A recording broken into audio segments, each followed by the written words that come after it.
Postoji univerzalni zakon, misteriozna čarolija koju mnogi tek trebaju otkriti. Kada uskladiš svoju energiju sa ljubavlju, sve što tražiš, sve što ti je potrebno, dolazi samo od sebe, poput čarobnog daha magije. Ljubav nije samo emocija, ona je moćna vibracija koja oblikuje tvoju realnost. Kada postaneš ljubav, tvoja frekvencija se menja i donosi moćne trnce inspiracije. Počinješ da privlačiš ljude, događaje i prilike usklađene sa tvojom novom energijom, dok svet postaje ogledalo tvoje unutrašnje harmonije, poput magičnog dodira zvezdanog neba.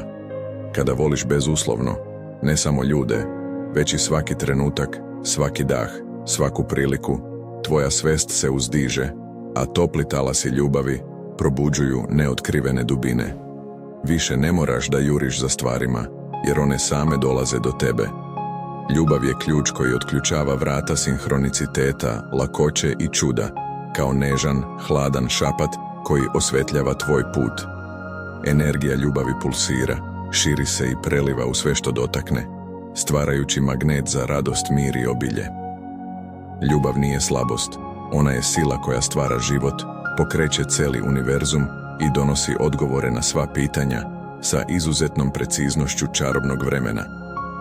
Svet ti uzvraća istom vibracijom koju odašilješ. Ako zračiš ljubavlju, ona se vraća u 1000 oblika, poput hladnih iskrica na noćnom nebu.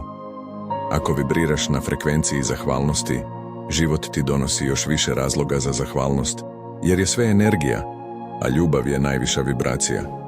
Ne traži ljubav, postani ljubav, pa će univerzum bez napora, borbe i straha otvoriti svoja vrata sa čarobnom lakoćom.